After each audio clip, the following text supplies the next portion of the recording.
กติเนี่ยเป็น10เท่าเลยนะมันเหมือนพายุเลยนะลุงจะได้ยินเสียงลมเนี่ยมันวิ่งมาผ่านช่องภูเขามาวิดลุงก็จะรีบลงจากนั่งร้านเลยปรากฏว่าลุงก็ค่อยๆไปให้ความรู้กับชาวบ้านคือเอาเม็ดพันธุ์ต่างๆครับเหมือนที่เราเห็นเนี่ยใส่ในดินนะแล้วก็ยิงไปลุงก็จะให้ไปปลูกมะขามปลูกไม้ที่เป็นไม้ยืนต้นครับทั่วไปเลยเพื่อจะเป็นการบังลดแรงลมเพราะนั้นศาสตร์ฮวงจุ้ยคือหนึ่งอย่าไปขวางทางลมนะครับจะทำให้เงินทองไหลหมดต่อมาในเมื่อห้ามอยู่ในทางลมแรงแล้วห้ามอยู่ในที่ไม่มีลมอีกจะเกิดอะไรขึ้นเขาบอกว่าจะเกิดเงินไม่หมุนเวียนแต่ในความเป็นจริงทางศาสตร์ศิลปะนั่นคือบ้านไหนก็ตามที่มันอับครับลมไม่มีการเคลื่อนไหวอย่างเช่นทาวน์เฮาส์เนาะคนคิดว่าเราเปิดประตูตลอดเวลาลมมันเข้าแต่ในความเป็นจริงนึกออกไหมทาวน์เฮาส์มันคือกล่องนะทันทีที่ลมมันเข้ามานะครับมันอั้นไม่มีทางระบายออกไปลมมันจะอยู่เฉพาะด้านหน้าของประตูเองอากาศภายในบ้านมันจะเป็นอากาศเดิมๆมีฝุ่นเดิมๆเชื้อโรคเดิมๆอยู่เพราะนั้นเราก็แก้ปัญหานะครับในศาสตร์ของศิลปะคือเปิดช่องระบายให้ลมมันไหลโฟลว์ออกไปนะครับมันจะทำให้ศาสตร์แห่งฮวงจุ้ยก็คือเงินหมุนเวียนแต่ถ้าเกิดลมมันอยู่นิ่งๆฮวงจุ้ยเขาบอกว่ามันจะไม่ให้เงินหมุนเวียนนะครับมันจะคิดต่างกันเลยทีนี้ต่อมาคือทางเดินในฮวงจุ้ยบอกบ้านทางเดิน1อย่าชัน2ก็คือห้ามมีเขาเรียกอะไรมุมพุ่งหาประตูในศาสตร์ของศิลปะมันมีมานานแล้วก็คือ1ถ้าทางชันเป็นไงการขึ้นลงบ้านเป็นไงครับลำบากบางทีเนี่ยยิ่งคนแก่นะสูงอายุรุ่นลุงเนี่ยสไลเดอร์ลงมานะตังเพราะนั้นมันจะมีองศาของมันวิธีการสร้างนะครับมันตรงกับศาสตร์ทางศิลปะชัดเจนส่วนใครมีความเชื่อเรื่องฮวงจุ้ยดีไหมก็ดีนะครับดูไว้ทีนี้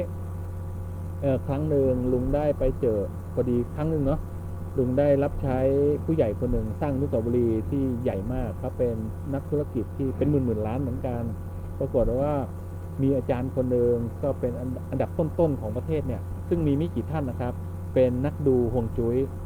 ปรากฏตอนนั้นเขาก็ให้ลุงเนี่ยไปดูเรื่องการสร้างเจ้าแม่กวนอิมตอนนั้นสูงประมาณนัก18 เมตรเนาะอยู่ที่จังหวัดนครปฐมก็ไปเชิญอาจารย์คนนี้มาทันทีที่อาจารย์คนนี้มาก็มีลูกศิษย์ตามมาเลยนะเป็น10คันนะค่าเรียนวิชาฮวงจุ้ยอันเนี้ยเป็นแสนน่าตกใจมากเลยตอนโรงเรียนเนี่ยค่าเทอม400 บาททางโรงเรียนพ่อช่างเนี่ยยังมีอุปกรณ์ให้ลุงอีกนะครับปรากฏว่าคุณไปเรียนฮวงจุ้ยเนี่ยคุณเสีย100,000แล้วออกมาตากแดดตากลมลุงก็ไปทักอาจารย์เนาะสวัสดีครับอะไรเงี้ยอาจารย์เขาก็รู้ละลุงมาทำหน้าที่เลยต่างคนต่างทำหน้าที่นะครับทางเราเรียกว่ามณฑลทางศาสตร์แห่งฮวงจุ้ยเขาก็เรียกศาสตร์แห่งลมและน้ำเหมือนกันนะครับแต่ความหมายลึกๆมันคือเรื่องจิตวิทยาล้วนๆเลยเพราะนั้นทันทีที่คุณรู้เรื่องลมถ้าเกิดคนอยู่ทางอุตสาหกรรมโดยเฉพาะที่เราเรียกว่าสุวรรณภูมิสยามประเทศเนี่ยเนาะลมมาจากทางทิศตะวันตกมาจากทางทะเลเป็นส่วนใหญ่เพราะนั้นใครมีประตูหน้าต่างทางด้านตะวันตกลมก็จะพัดเข้าง่ายนะครับเพราะนั้นถ้าเรารู้เรื่องศาสตร์เรื่องนี้เพราะนั้นเวลาเราสร้างเจ้าแม่กวนอิมสิ่งที่มันเป็นเหมือนแท่งดินสอเนาะสูง18 เมตรเราอย่าขวางทางลมเราก็ต้องมีสิ่งที่ลดทอนแรงลมลงแต่ว่าทำให้รูปทรงของเจ้าแม่กวนอิมดูเด่นอันนี้เป็นศาสตร์ทางศิลปะเพราะนั้นปรากฏว่าลุงก็ไปถามอาจารย์ครับอาจารย์ครับเราสร้างไอ้นู่นไอ้นี่มีบ่อน้ามีห้องใต้ดินเนี่ยถ้าเกิดมันผิดหลักศาสตร์ของฮวงจุ้ยจะทำยังไงต้องรื้อต้องทุบไหมอาจารย์ก็บอกสังเกตง่ายๆอันนี้เป็นความลับเลยนะนี่เป็นความลับนะแต่วันนี้ลุงคันปากอยากมาเปิดเผยอาจารย์ก็บอกเธอสังเกตนะถ้าเจ้าของเขาดูอยู่ดีมีสุขต่อให้ศาสตร์มันไม่ดีมันคือดีนึกออกไหมถ้าศาสตร์ฮวงจุ้ยถูกต้องสวยงามดีมากแล้วปรากฏไอ้คนที่มันอยู่มันไม่ดีเจ็บป่วยเครียดง่ายเงินทองไม่ไหลอันนั้นคือไม่ดีเพราะนั้นมันเป็นเรื่องจิตวิทยาล้วนๆเลยไหมเรื่องฮวงจุ้ยนะครับครั้งหนึ่งลุงก็ได้รับใช้กลุ่มบริษัทเนี่ยเนาะ ปรากฏว่าทางน้องท่านก็ได้มีการว่าจ้างลุงสร้างอนุสาวรีย์คุณพ่อเขาตอนนั้นสูง3 เมตร 50นะครับปรากฏเขาก็เมตตาลุงชอบมานั่งคุยทุกวันอ่ะเช้าตี 5ถึง8 โมงแล้วก็ช่วงเย็นนะครับว่างเมื่อไหร่ก็จะเข้ามาคุยกับลุงเนื่องจากว่าไม่มีพนักงานหรือเพื่อนคนไหนที่คุยเหมือนลุงเนื่องจากว่าลุงคุยแต่เรื่องบ้าๆบอๆคุยแต่เรื่องที่ไม่เป็นธุรกิจคุยแต่เรื่องที่มันไม่สำคัญเขารู้สึกรีแลกซ์นะครับปรากฏว่าระหว่างนั่งคุยนะก็เผอิญมีนักดูลายเซ็นเข้ามาดูครั้งละ10,000นะดูลายเซ็นเนี่ยเดี๋ยวจะมาเล่าเรื่องศิลปะแล้วมันก็จะมีการดูลายเซ็นด้วยนะครับปรากฏว่าก็นั่งอยู่เขาก็ไปเรียกเจ้าของธุรกิจคนนี้เฮียเซ็นชื่อแต่กระดาษให้ผมดูหน่อยเดี๋ยวผมจะทายเลยว่าเฮียทำอาชีพอะไรได้แล้วทำยังไงถึงจะมีเงินทองปรากฏว่าท่านผู้นี้เนาะก็เซ็นชื่อปลาดแล้วก็ส่งให้หมอดูหมอดูบอกเนี่ยง่ายเลยเปลี่ยนลายเซ็นแก้อยู่3 จุดนะแล้วคุณจะทำธุรกิจเป็น100 ล้านเป็นไงเราฟังแล้วตกใจไหมโอ้ได้ทำธุรกิจเลยละเพียงแก้ลายเซ็นแค่3 จุดเองปรากฏว่าผู้ใหญ่พวกนี้นั่งหัวเราะแล้วบอกมึงบ้าแล้วก็ผมเนี่ยทำธุรกิจอยู่10,000 ล้านถ้าผมเปลี่ยนลายเซ็นเหลือ100 ล้านเห็นไหมเพราะนั้นเป็นไงศาสตร์บางศาสตร์มันใช้ไม่ได้นะครับมันต้องเอาความจริงเป็นหลักเพราะนั้นอันนี้เป็นเรื่องจิตวิทยาอย่างเช่นเวลาไปดูหมอดูผู้หญิงส่วนใหญ่เขาเชื่อผู้หญิงเกิดจากดาวพฤหัสเนาะผู้ชายเกิดจากดาวอังคารเนื่องจากดาวพฤหัสขี้ใจน้อยใจนะครับผู้หญิงส่วนใหญ่เวลาไปดูหมอดูเนี่ยเรื่องอะไรส่วนใหญ่อกหักรักคุด ผิดหวังเรื่องความรักส่วนใหญ่เลยไหมหมอดูก็จะทายถูกนะครับหรือผู้ชายก็เกี่ยวกับเรื่องครอบครัวการเงินการทองเพราะนั้นคนที่มาดูหมอมีอยู่ไม่กี่ประเภทมีทุกข์มากๆ2ก็คือมีความสุขจนไม่รู้จะทำอะไรอยากไปนั่งคุยกับหมอดูนะครับอย่างเช่นครั้งหนึ่งลุงไปซื้อของแถวท่าประจันเจอหมอดูเนาะดึงแขนเลยนะนี่เธอมาดูดวงไหม59 บาททำนายอนาคตได้เลยลุงก็ไม่เอาลุงไม่อยากดูดวงเนาะไม่ชอบดูดวงพวกก็ดึงเดินตามอยู่นะเอางี้นะให้ทายฟรี3 ข้อถ้าไม่ถูกไม่เอาตังค์ลุงก็จำใจไปนั่งลุงก็ถามข้อที่1ลุงชื่ออะไรหมอดูก็มองหน้า2ลุงเกิดวันอะไร3ลุงกำลังจะไปไหนโชคดีวันนั้นหมอดูไม่ตบลุงหัวทิ่มเนาะซึ่งจริงๆตอนหลังหมอดูก็หัวเราะแบบจริงๆไม่ค่อยเจอคนประเภทนี้นะครับแล้วหมอดูทายอะไรมาก็ผิดหมดเนื่องจากว่ามันเป็นศาสตร์ที่มาจากตัวหนังสือนะครับสำหรับคนที่ทายแม่นเขาใช้จิตวิทยาล้วนๆใช้สัมผัสลึกๆที่มองหน้าแล้วก็แสดงเขาเรียกอะไรดูปฏิกิริยาดูเสื้อผ้าดูทรงผมดูนู่นดูนี่นะครับแล้วก็ทำนายทายทักอันนี้กลับมาศาสตร์ของทางด้านฮวงจุ้ยใหม่นะครับมาถึงตรงที่คลองที่มีร่องน้ำผ่านกลางบ้านเมื่อกี้ก็คือทำให้ทรัพย์สินเสียหายนะครับปรากฏว่า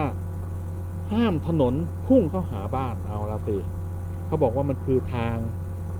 ผีผ่านเหมือนกับเมื่อกี้คนจีนเรียกทางที่มันมีทางเข้าออก3 ทางเรียกว่าสำเพ็งไหม3 แพร่งในฮวงจุ้ยบอกว่าไม่ดีเป็นทางผีผ่านฟังอยู่เป็นไงสำเพ็งดีไหมลูกดีไหมครับโคตรธุรกิจดีเลยนะครับทางที่เป็นทาง3 แพร่งทางศาสตร์ของศิลปะมันหมายถึงความเจริญรุ่งเรืองมองเห็นได้ชัด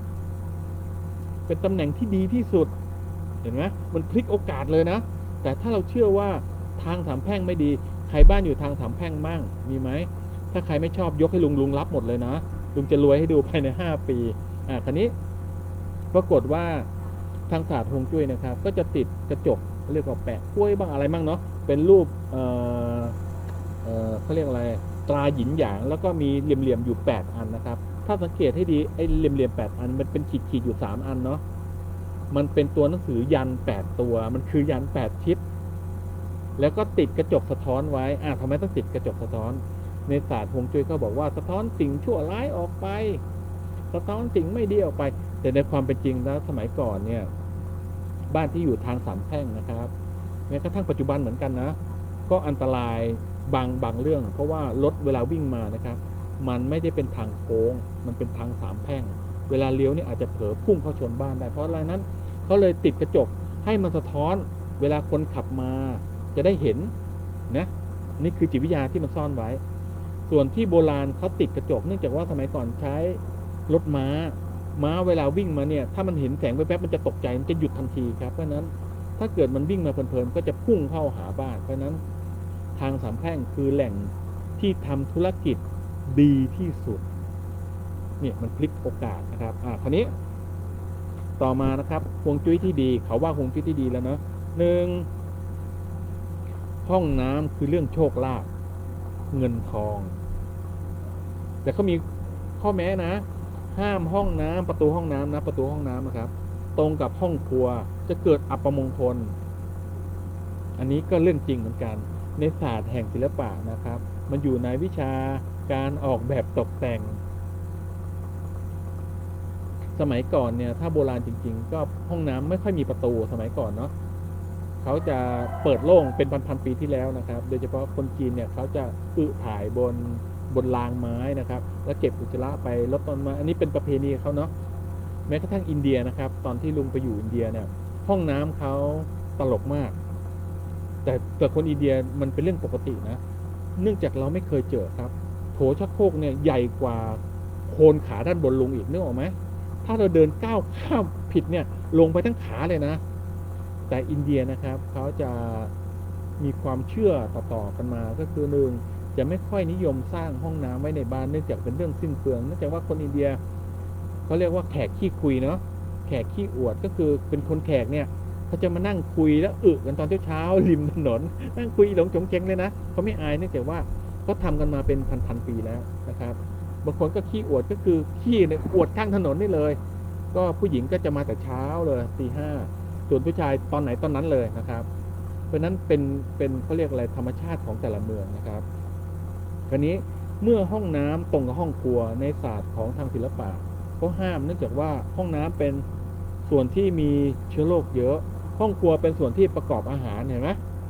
มันเลยเป็นอัปมงคลเขาเลยต้องมีส่วนที่มากั้นหรือประตูต้องไม่ตรงกันนะครับเพราะนั้นถ้าร้านไหนร้านอาหารเนาะประตูห้องน้ำเปิดมาโป๊ะเป็นโต๊ะเก้าอี้นั่งคนกำลังกินข้าวเป็นไงทั้งคนกินคนเข้าห้องน้ำเขินด้วยกันเพราะนั้นเป็นศาสตร์ที่ไม่ถูกต้องอันนี้อยู่ในหลักของฮวงจุ้ยนะครับต่อมาห้องครัวเขาต้องไม่ตั้งอยู่ทางฮวงจุ้ยนะห้ามเอาประตูห้องครัวอยู่ทางเข้าบ้านเอาละสิเนื่องจากว่ามันไม่ดีเพราะอะไร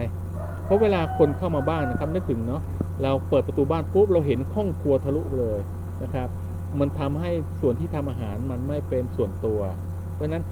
ในศาสตร์ทางศิลปะก็จะใช้ม่านกั้นจะใช้เคาน์เตอร์ช่วยลดระดับของสายตานะครับอันนี้มันมีเกี่ยวกับเรื่องทิศเกี่ยวกับอากาศนะครับทางทิศตะวันออกก็จะเป็นทิศที่ระบายอากาศได้ดีทางฮวงจุ้ยเขาบอกเนาะก็เมื่อกี้เราอยู่อุษาคเนย์เนาะลมมาจากทางทิศตะวันตกทางทิศตะวันออกก็ระบายอากาศได้ดีอันนี้เป็นวิธีคิดนะครับคราวนี้ต่อมาก็คือถ้าบ้านชั้นเดียวนะครับเรามีบ้านชั้นเดียวเนาะห้ามอยู่ใกล้อาคารที่มีตึกสูง2ฝั่งบ้านจะตกต่ำอัปมงคลทันทีอันนี้มันพูดยากเนื่องจากว่าสมมติเรามีสตางค์สร้างบ้านแค่บ้านชั้นเดียวเนาะปรากฏมันมีตึก